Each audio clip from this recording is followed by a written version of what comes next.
So it doesn't matter what's been going on, either if it's in the news or if there's a lawsuit against Ripple, or we have a bad administration in the White House, or if there's a lot of FUD going on. Ripple only knows to go in one direction, forward and upward. They position all around the world. They've been making acquisitions like Rail, Hidden Road, Meteco, Standard Custody, all those things that help build its ecosystem to create market makers. They've been adding and upgrading to the XRP ledger. It's always moving forward and always positioning, creating new partnerships, new solutions, new liquidity pools. It's growing, it's improving its delivery systems very slowly, but very quickly. It is surrounding us, our financial worlds, it's integrating quickly into the financial system. It's becoming what they're calling now critical financial infrastructure. I've heard that term thrown around quite a bit. Here's an announcement from Monica Long, president of Ripple, saying, "Last month we announced RLUSD live on the African continent." That's their stablecoin that is growing really fast. She goes on to say, "And today, so is Ripple custody through our partnership with Absa Bank, one of South Africa's leading financial institutions." So they put out the stablecoin, which is equal to $1 because that's what everybody prefers to deal in. And now they're sending out to the bank that custody solution. So we've got the money, the stablecoin solution. Now here's a custody solution. Take it to the bank, and then the bank can sell it to us as a service, or to the people in Africa as a service to the bank's customers. Bank pays Ripple. Bank services customers. Customers pay the banks. Ripple's got the wealthier client. They're up there, critical infrastructure.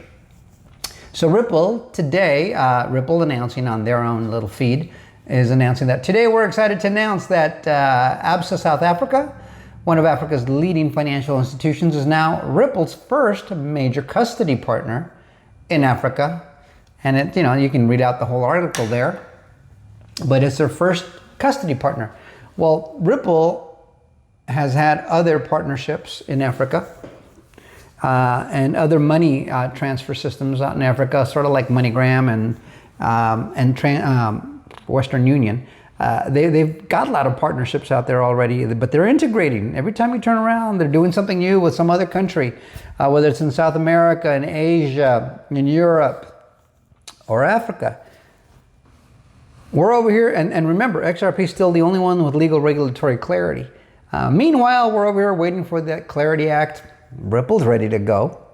XRP's ready to go. No lawsuit anymore. People are waiting for Bitcoin to take off and for the bull run to continue. And what I'm looking at is major adoption of XRP itself. These banks are all using it. They've gotten the green light because they know that the US government's going to make things happen. And XRP doesn't need the Clarity Act. Everybody else does, but XRP does not need it. They already have clarity. So the banks and the institutions are moving very quickly now. There are things like US Treasuries being tokenized on the XRP ledger. Real estate is being tokenized on the XRP ledger. Bonds are being tokenized on the XRP ledger. RLUSD, the stablecoin equal to $1, the most regulated stablecoin that exists, which has its own native blockchain, the XRP ledger, is being integrated by a lot of other countries, all Ripple XRP. Can you start to connect those dots? I've been connecting these dots since long before this. Before any of this stuff that we just mentioned existed. I would just look at the XRP ledger and see how it's functioning. I would watch how RippleNet, the on-demand liquidity service that utilized the digital asset XRP sold by Ripple as a service to financial institutions, banks, and other places around the world during the lawsuit and even prior to the lawsuit. They were getting customers. They were providing that service. Now they've extended stablecoin service. They've extended custody services. And then you have the Hidden Road that they acquired also to provide liquidity pools and other services through that media. Then you have Rail that they just bought to create more access to I think, 170 countries, if I'm not mistaken. I got to go back and verify that, but it gave them access to a lot more countries to utilize their stablecoin, the RLUSD. Boy, they're just integrating into the world global financial system. So with or without the Clarity Act, they're doing it. When the Clarity Act comes and the bull run resumes, and large institutions, once that Clarity Act is done, large institutions are going to rush into a lot of this crypto space. And not because they're barely going to get started, it's because they're going to start announcing what they've been doing. They're going to make it seem to the public like, oh, you know, I guess now we're gonna dip our toes in. No, sir, they've been in. I've been watching the announcements all through the thing saying they're testing, they're piloting, they're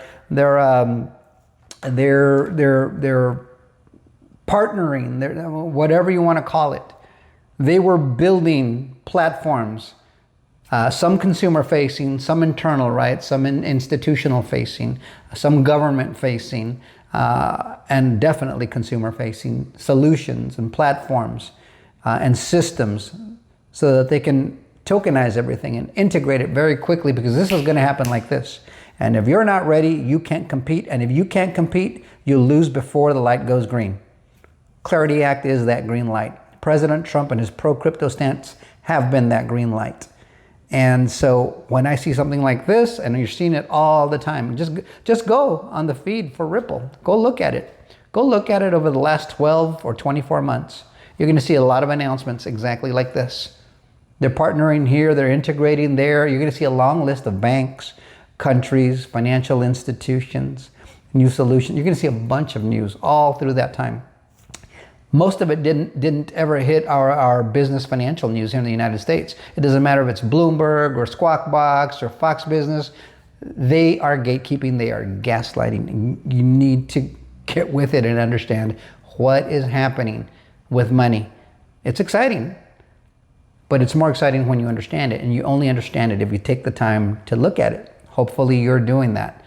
I love this stuff, and hopefully some of this, if nothing else, gives you something more to chew on. But I find this stuff exciting. Anyways, I could talk forever, guys. This is supposed to be a short video, and here we are. So let me know what you think in the comments. Till next time, adios amigos. Like, share, subscribe, and bookmark.